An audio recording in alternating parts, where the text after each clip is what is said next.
Hello guys! Kumusta kayong lahat? Nagbabalik. Ako nga pala si Nads and welcome sa another video. So nandito tayo ngayon sa On The Dot Moto Garage. And kasama natin si Boss Pecto. Hello! So in today's vlog, ipapakita namin sa inyo kung paano mag-change oil ng Vespa. So ayan guys, step by step ipapakita natin and pati yung mga kakailanganin nating gamit. So nandito si Boss Pecto. Kasi yung Vespa natin, it's already 17,000 kilometers.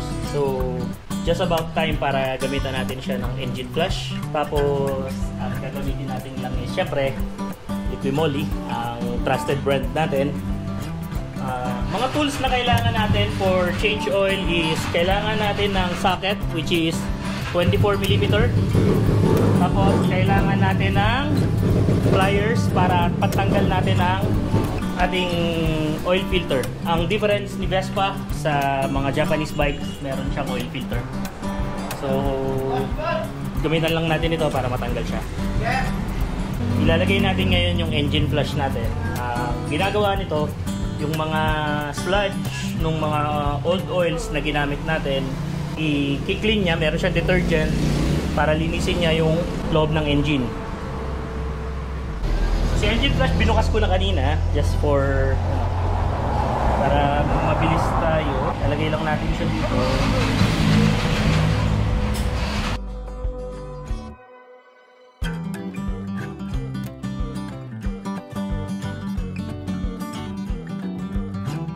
Yung isang ganito is enough na siya for 1 liter na engine oil. Tapos ang gagawin natin is papaandarin natin yung engine natin for 5 minutes para mag-circulate yung engine flush dito, yung nilagay natin ng engine flush. Tapos after 5 minutes, i-drain natin yung langis. Then saka natin lalagyan ng bago. By the way, kung nagtatanong kayo, si Vespa, ang laman ng engine oil ni Vespa is 1.3 liters. You need 1 and 300 ml pa. So, I have an extra there, yung ginamit ko dati na last time na nag-change oil ako. So, yun na lang din yung ipang top up ulit aside sa 1 liter. So valid dalawa yung bibilin kasi 1.3 siya eh. Tabi nyo na lang yung sobra, no? Tabi nyo yung sobra. Oo. Yung Japanese bikes kasi normally within a liter, 800, 900 ml. Yes, yes. Difference with Vespa, mas malaki yung capacity niya for engine oil. Start na natin siya. Then we're going to let it run for 5 minutes. Patatakboyin lang yan guys ng 5 minutes.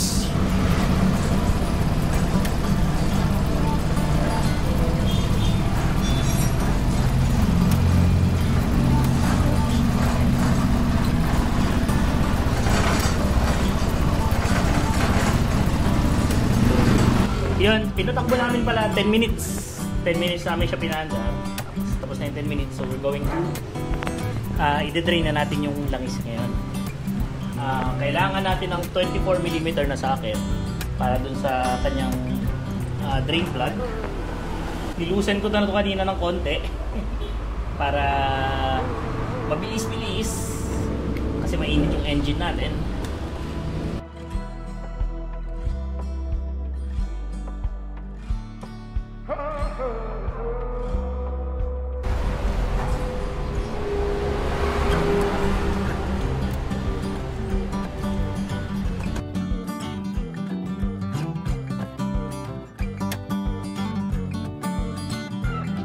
Yung filter, ginagamitan ko siya ng channel lock para madali siyang maikot.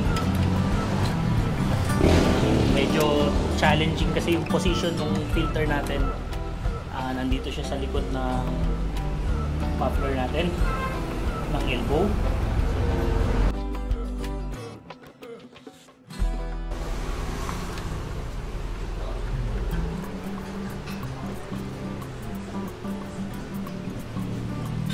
Strainer dito.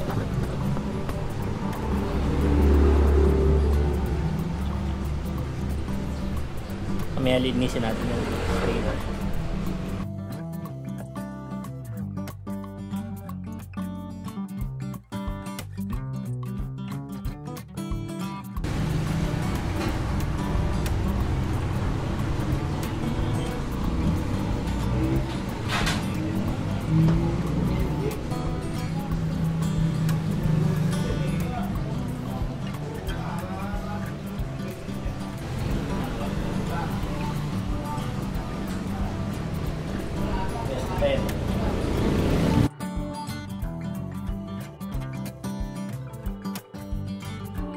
Tapos, yan, after natin i-drain yung oil, so just clean yung area with parts cleaner. Para malinis talaga siya. Tapos we just wipe those. Wipe lang natin yung mga residue ng langis dun sa crankcase para malinis.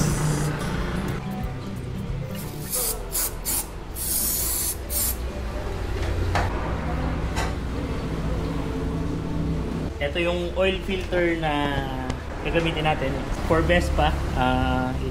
Yung brand niya is Piaggio din. Lalagay lang natin siya dito.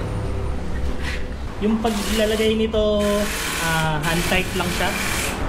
You don't really need to force it or hindi mo na kailangan i-channel lock kasi yung suction or yung higop ng engine, siya yung magta-tighten dito.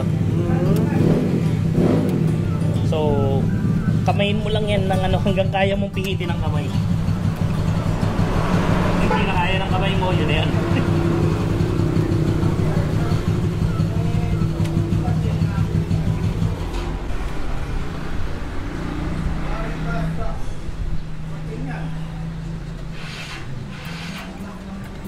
Yan.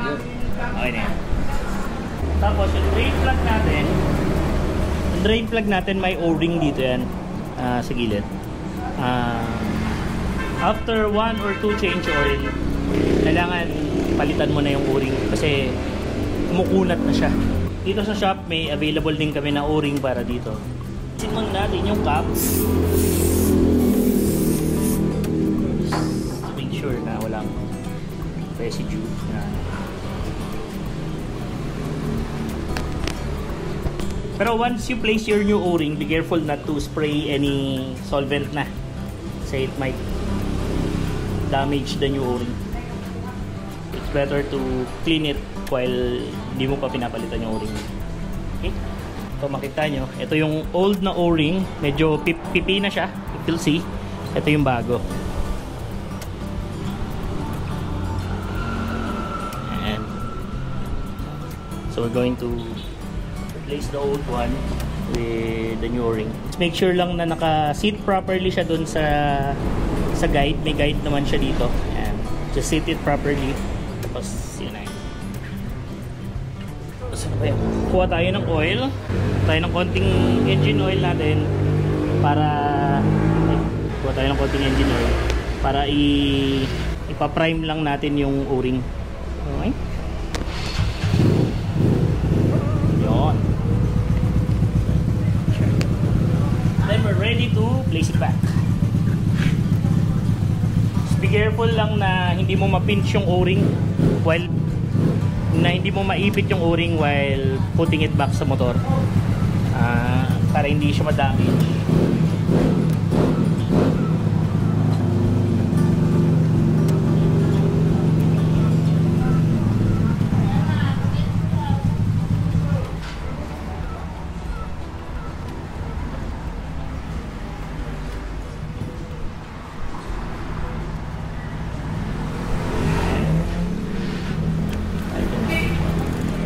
Yung pag-tighten nito, hand-tight siya. There's a specific torque spec para dito which is about 14 foot-pound to 15. Technically, 14 foot-pound is hand-tight yun. Yun. Nice na yun siya. And we're ready to add our new oil.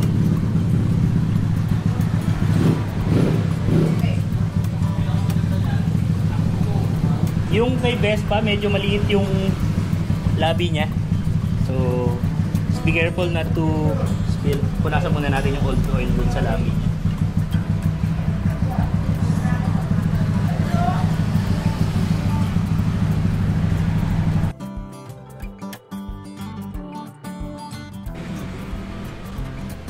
Ang liit kasi talaga ng bunganga nito.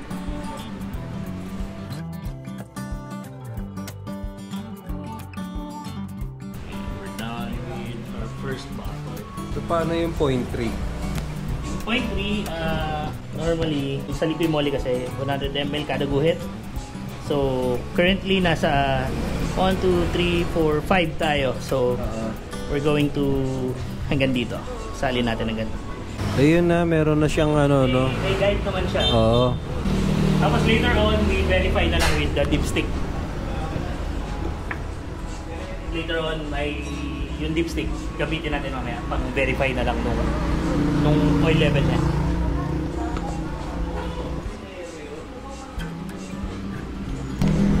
So yun, after natin ma-fill yung oil dun sa engine, since meron tayong oil filter, paandarin lang natin yung Vespa for about 1 to 2 minutes para pumasok yung, mapump yung oil papunta ron sa oil filter. And then we double check yung level ng langis natin using the dipstick. Para kung tama ang level. Para kung tama yung level. Laki naman yung chance. I mean, sinukat naman natin yung level, but since we only base, nagbase lang kasi tayo dito sa guide dito, might as well double check it with a dipstick. Kahit mga 2 minutes, okay na. Kahit 2 minutes, okay na.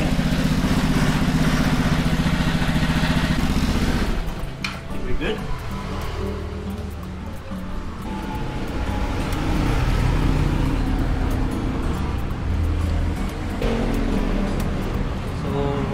Dito makikita mo yung marka ng ng guide ng oil natin. Kahit wala ka dyan sa dulo, basta as long as above ka dun sa center line, okay ka lang doon.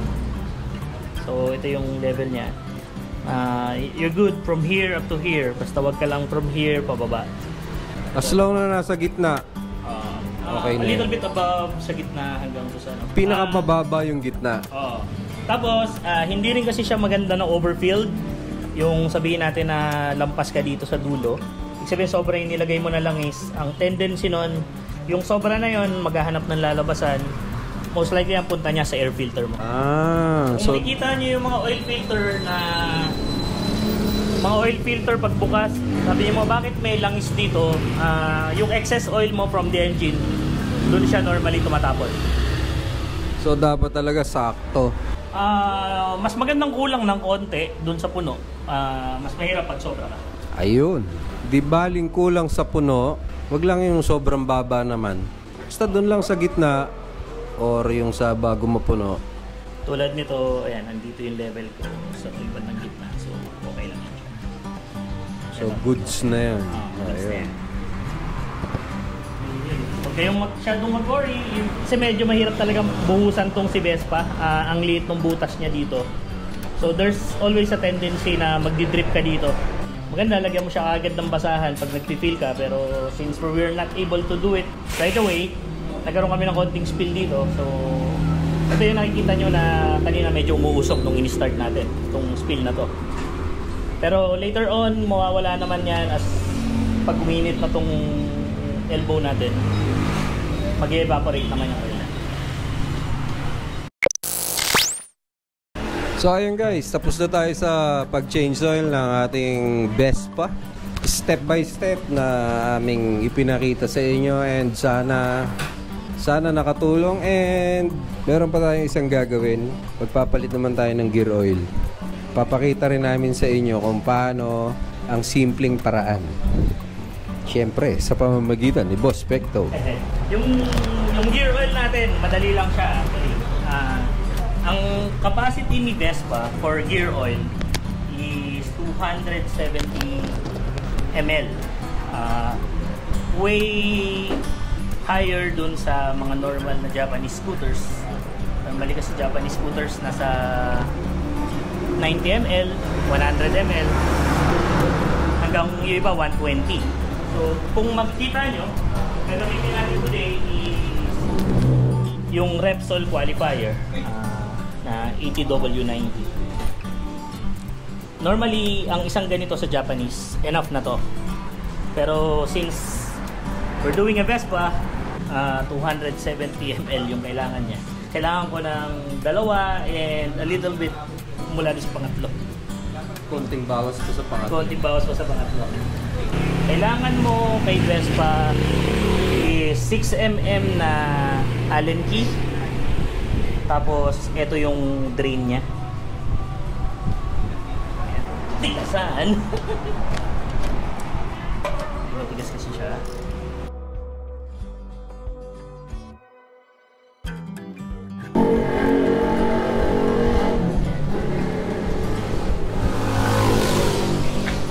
Parang okay pa ah. Oo, okay pa yan. Pero every other change oil kasi ako nagpapalit ng gear oil talaga. Sabay. Hindi. May skip na isa. Okay. Every other. Ito yung kanyang, dito mo siya ilalagay. Ito yung kanyang inlet.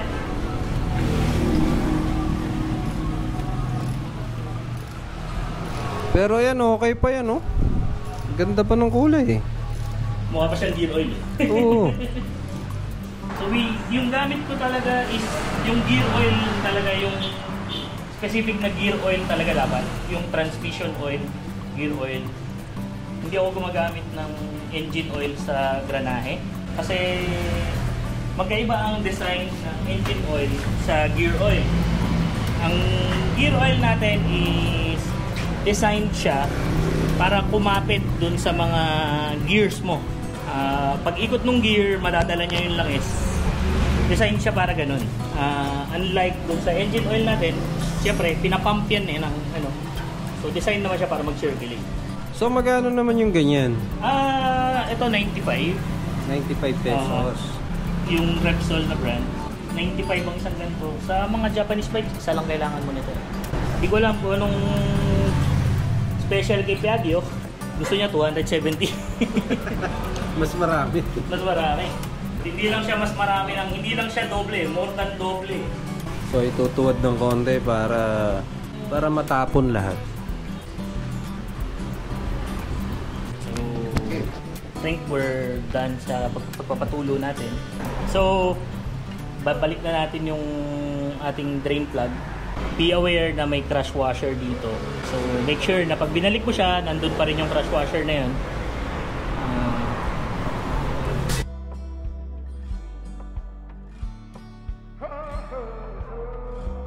May specific torque siya. Yung torque niya is 20 Newton meter. Which is hantay pa rin yun. Inlet niya dito. Challenging dito kasi kailangan sideways mo siya ilalagay. So, ganyan mo siya ilalagay.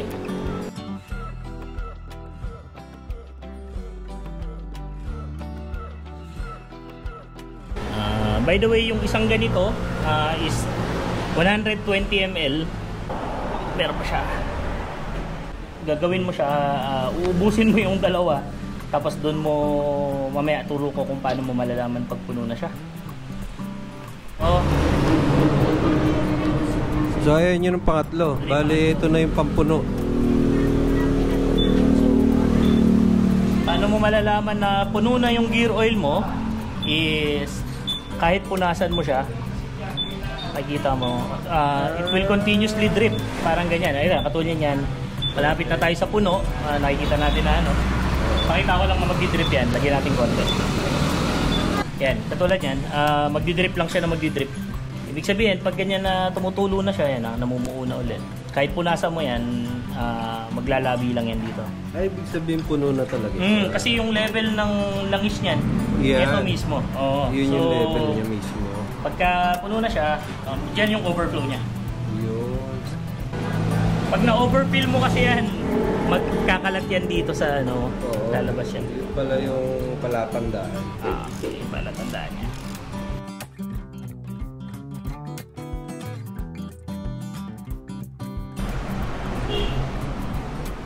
Yan. Tapos, and yun lang. Ganun lang kasimple i-change oil tsaka palitan ng gear oil si Vespa. So ayun guys, maraming salamat kay Boss Pecto. Pinakita sa atin ang pag-change oil ng kanyang Vespa, tsaka yung pagpalit ng gear oil.